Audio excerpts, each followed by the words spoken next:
United States of আমেরিকার এক লোক তার অনেক বন্ধুকে কালিমার দাওয়াত দিয়েছে, কিন্তু তার বিজনেস পার্টনার খ্রিস্টান বন্ধুকে সে কালিমার দাওয়াত দিতে পারে নাই। সে মনে মনে ভাবলো, আমার জীবন থাক আর না থাক, আমার খ্রিস্টান বন্ধুকে তার কলিজার ভেতরে কালিমার দাওয়াত দিয়ে আমি ছিদ্র করে দেবো। সুবহানাল্লাহ।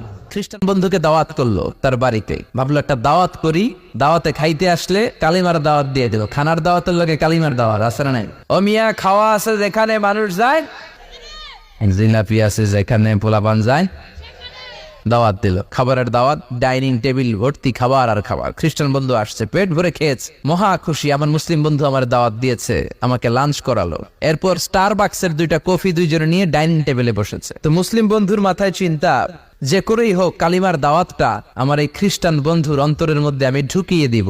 খ্রিস্টান বন্ধুকে সে জিজ্ঞেস করলো, oh my friend, how much time do you need to make a parallel circle by 2 million Christians? ও আমার বন্ধু, 20 লক্ষ খ্রিস্টানকে তুমি গোল গোল করে দাঁড় করাবা, তোমার কত সময় লাগবে? খ্রিস্টান বন্ধু বলে, what's the hell are you talking about? এগুলো তুমি কি কও? 20 লক্ষ খ্রিস্টান তুমি পাইবা কই? আর 20 লক্ষ খ্রিস্টানকে এক মাঠের মধ্যে যে দাঁড় করাবা, এরকম বড় মাঠও পাবা কই? মুসলিম বন্ধু বলে, ফর এন এক্সাম্পল, ধরে নাও, উদাহরণস্বরূপ আমি যদি তোমাকে বিশাল বড় একটা স্কয়ার দেই, মাঠ, আর 20 লাখ খ্রিস্টান এনে দেই, 20 লাখ খ্রিস্টানকে এরকম গোল গোল প্যারালাল সার্কেলে তুমি দাঁড় করাবা, কত সময় লাগবে? খ্রিস্টান বন্ধু বলে, অ্যাটলিস্ট আই নিড 1 উইক, 1 সপ্তাহ তো লাগবেই, but I need to train them up. এই লোকগুলোকে আমার ট্রেন আপ করতে হবে, প্রশিক্ষণ দিতে হবে। 1 সপ্তাহের টানা প্রশিক্ষণ এবং ট্রেনিং দিতে পারলেই 20 লক্ষ খ্রিস্টানকে আমি প্যারালাল সার্কেল গোল গোল করে দাঁড় করাতে পারবো। মুসলিম বন্ধু বলল, ফাইন। মুসলিম বন্ধুর মাথায় একটাই চিন্তা, কেমন করে কালিমার দাওয়াত দেয়া যায়, যেরকম, ঠিক কিনা? মুসলিম বন্ধু বলল, keep in your mind, they are not from the same countries man. এই 20 লক্ষ খ্রিস্টান কিন্তু একই দেশের হবে না। Some of them from United States of America, some from England, some from Switzerland, some from Singapore, Malaysia, Indonesia, Bangladesh, অনেক দেশের লোক হবে তারা। কত সময় লাগবে? খ্রিস্টান বন্ধু বলে, it's very tough for me. তাহলে তো এটা আমার জন্য খুব টাফ হয়ে যায়। I can't make it within a week. 1 সপ্তাহে এটা করা আমার পক্ষে সম্ভব। I need 2 weeks. আমার 2 সপ্তাহ লাগবে। কয় সপ্তাহ? 2 সপ্তাহ লাগবে। মুসলিম বন্ধু বলল, কিপ ইন ইউর মাইন্ড, এটা তোমার মাথায় রেখো, they are not from the same languages. এই 20 লক্ষ খ্রিস্টান কিন্তু একই ভাষাভাষীর নয়। তাদের কেউ কথা বলবে ইংরেজিতে, কেউ উর্দুতে, কেউ চাইনিজ, কেউ মান্দারিন, কেউ উর্দু, কেউ হিন্দি, কেউ সিন্ধি, কেউ বাংলা, কেউ টার্কিশ, কেউ মালায়া, কেউ সুহাইলি। এক একজন এক এক ভাষায় কথা বলবে, কত সময় লাগবে? খ্রিস্টান বন্ধু বলল, দ্যাট ইজ ভেরি টাফ, আরো কঠিন হয়ে যাবে। I need 3 weeks. কয় সপ্তাহ লাগবে? 3 সপ্তাহ লেগে যাবে। মুসলিম বন্ধু বলল, কিপ ইন ইউর মাইন্ড, এটা তোমার মাথায় রেখো, they are not on the same ages. এই সবগুলো 20 লক্ষ খ্রিস্টান একই বয়সের নয়, একই লিঙ্গের নয়। কেউ পুরুষ, কেউ নারী, কেউ ছোট্ট বাচ্চা, কেউ যুবক, কেউ যুবতী, আবাল বৃদ্ধ বনিতা, বিভিন্ন বয়সের লোক হবে। তোমার কত সময় লাগবে? খ্রিস্টান বন্ধুকে, তাহলে কিয়ামত পর্যন্ত আমি পারতাম না। আই হাইতাম না। ভাষা ভিন্ন, দেশ ভিন্ন, কালচার ভিন্ন, বয়স ভিন্ন। আমি বলবো সবাই দাঁড়ান, সবাই যাবে বসে। আমি বলবো বসেন, সবাই যাবে দাঁড়িয়ে। আমি পারবো না। মুসলিম বন্ধু বলল, I can make parallel circle, আমি সমান্তরাল বৃত্তে দাঁড় করায় দিতে পারবো, বাই 2 মিলিয়ন মুসলিমস, 20 লক্ষ মুসলমানকে, অনলি বাই 10 মিনিটস, 10 মিনিটের ব্যবধানে। কয় মিনিটে? খ্রিস্টান বন্ধু বলে, ইটস কোয়াইট ইম্পসিবল, এটা অসম্ভব। 10 মিনিটে 20 লক্ষ মুসলমানকে তুমি প্যারালাল সার্কেল, সমান্তরাল বৃত্তে দাঁড় করাবা, কোনো বাঁকাতে রাখতে পারবে না। How come it possible man, এটা কেমন করে সম্ভব? মুসলিম বন্ধু বলে, ইটস পসিবল ইনশাআল্লাহ, আল্লাহ যদি চায় এটা সম্ভব। But you have to make a visit to KSA, তোমাকে কিংডম অফ সৌদি আরাবিয়া, সৌদিতে একটু ভিজিট করতে হবে। সে রাজি হয়ে গেল, বুদ্ধি করে জিলহজ মাসের 10 তারিখে নিয়ে গেল তাকে সৌদিতে। আপনারা জানেন, হেরেমের বাউন্ডারিতে কোনো কাফের খ্রিস্টান ঢুকতে পারে না। তার পরিচয়টা গোপন করে মুসলিম বন্ধু তাকে নিয়ে গেল জিলহজের 10 তারিখ, হজের মৌসুমে। মক্কার পাশে, কাবাগরের পাশে একটা বিল্ডিং আছে, আব্দুল আজিজের ওয়াকফ, এটাকে বলে জামজাম টাওয়ার, দি মক্কা রয়্যাল ক্লক টাওয়ার, 120 তলা উঁচু। এটার 80 তলায় একটা হোটেল ভাড়া করলো, একটা রুম ভাড়া করলো। ওই দিন সব হাজী সাহেবান মিনার জবাইয়ের কাজ শেষে ফরজ তাওয়াফ করার জন্য মিনা থুইয়া সব কাবা ঘরের এদিকে বিড়বিড় করতেছে। সুবহানাল্লাহ। মাগরিবের টাইম। খ্রিস্টান বন্ধু বলল, where is your magic man, তুমি না আমার একটা ম্যাজিক দেখাইবা? খ্রিস্টান মনে করছে এটা মনে হয় ম্যাজিক। তা না হলে 10 মিনিটে 20 লাখ মুসলমানরা এরকম গোল গোল করে কে সমান করে দাঁড় করাতে পারে? ওয়ার ইজ ইউর ম্যাজিক, তোমার ম্যাজিক কই?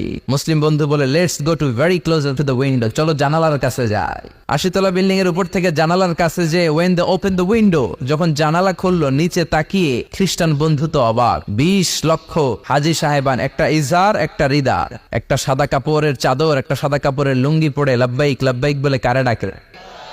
এই দৃশ্য কোনোদিন খ্রিস্টান দেখে নাই, দেখে তো অবাক। ইন দ্য মিন টাইম মাগরিবের আজান হতে শুরু করেছে। আজানের শব্দ শুনে 20 লক্ষ হাজি সাহেবান মৌমাছির মতো গুনগুন গুনগুন করতে করতে কাবা ঘরের যতগুলো দরজা ছিল বাপে ফয়সাল দিয়ে, বাবে আব্দুল আজিজ দিয়ে, বাবুল ওমরা দিয়ে কাবা ঘরে ঢুকতে শুরু করেছে। মিলিটারির মতো, সেনাবাহিনীর মতো গোল হয়ে দাঁড়াতে শুরু করেছে। জোরে বলেন আল্লাহু আকবার। খ্রিস্টান বন্ধু দেখে তো অবাক, কারণ তার পুরো জীবনে এরকম দৃশ্য সে দেখে নাই। সুবহানাল্লাহ। তার ঠিক 5-7 মিনিট পরে একামত হতে শুরু করেছে। একামত হওয়ার সাথে সাথে আর কোনো কথা নেই। কাবা ঘরের মাতাফ তাওয়াফের জায়গা প্যাকআপ, 3 তলা হেরেম শরীফ প্যাকআপ, হেরেম শরীফের বাইরে বিশাল ফাঁকা জায়গা প্যাকআপ, কবুতর চত্বর প্যাকআপ, শারে ইব্রাহিম আল খলিলি প্যাকআপ। 20 লক্ষ হাজি সাহেবান গোল হয়ে দাঁড়িয়ে গিয়েছে। কাবা ঘরের সবচেয়ে সুরেলা কণ্ঠের ইমাম শাইখ আব্দুর রহমান সুদাইস মাইক্রোফোন হাতে নিয়ে ঘোষণা দিচ্ছেন, ইস্তাকিমু ওয়া আতাদিলু ইয়ারহামুকুমুল্লাহ, সাওউ সুফুফাকুম ফাইন্না তাসওয়াতাস সুফুফ মিন তামামিস সালাহ। Please make the line straight and attach your legs and shoulders and perform the salah as if it's our last and final prayer. কাতার বন্দী হয়ে যান, পায়ের সাথে পা লাগান, কাঁধের সাথে কাঁধ লাগান। 20 লক্ষ হাজি সাহেবান দাঁড়িয়ে গিয়েছে। উনি নামাজ শুরু করেছেন, আল্লাহু আকবার, আলহামদুলিল্লাহি রাব্বিল আলামিন আর রহমানির রহিম مالك يوم الدين إياك نعبد وإياك نستعين اهدنا الصراط المستقيم صراط الذين أنعمت عليهم غير المغضوب عليهم ولا الضالين। সূরা ফাতিহা বললেন, ফাতিহার সাথে আরেকটা সূরা মেলালেন, আল্লাহু আকবার। রুকুতে গেলেন, রুকু থেকে দাঁড়ালেন, আল্লাহু আকবার বলে আবার সিজদায় গেলেন। 20 লক্ষ হাজি সাহেব একসাথে রুকুতে গেল, একসাথে সিজদায় গেল।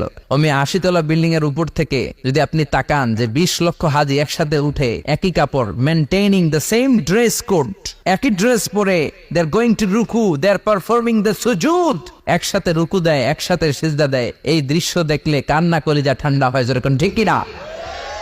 এই দৃশ্য দেখে খ্রিস্টান বন্ধু স্টার্টেড টু ক্রাই, কাঁপতে শুরু করেছে, স্টার্টেড টু ভাইব্রেট, কাঁপতে শুরু করেছে। মুসলিম বন্ধু খ্রিস্টান বন্ধুরে জড়িয়ে ধরে বলে, ও বন্ধু তুই কাঁদিস কেন, তুই কাঁপিস কেন? খ্রিস্টান বন্ধু বলে, আমার জীবনে কোনোদিন এত সুন্দর দৃশ্য আমি দেখি নাই। কি নামে ধর্মের কি নাম? মুসলিম বন্ধু বলে ইসলাম। খ্রিস্টান বলে, আমিও আমার বাইবেল নিয়ে অনেক ভেজালে আছি, বাইবেলের এক চ্যাপ্টারে এক কথা, আরেক চ্যাপ্টারে আরেক কথা, কোনো মিল নাই, জোরে কোন ঠিক কিনা? আর আমি খ্রিস্ট ধর্মে থাকতে চাই না, তোদের ধর্মে আমার ঢুকিয়ে নে। মুসলিম বন্ধু বলল, যাও আশ্রমে যাও, নজু করে আসো, আর কাবার দিকে তাকিয়ে আমার হাতের মধ্যে তোমার ডান হাত রেখে চিল্লায়া পড়ো লা ইলাহা ইল্লাল্লাহু মুহাম্মাদুর রাসূলুল্লাহ সাল্লাল্লাহু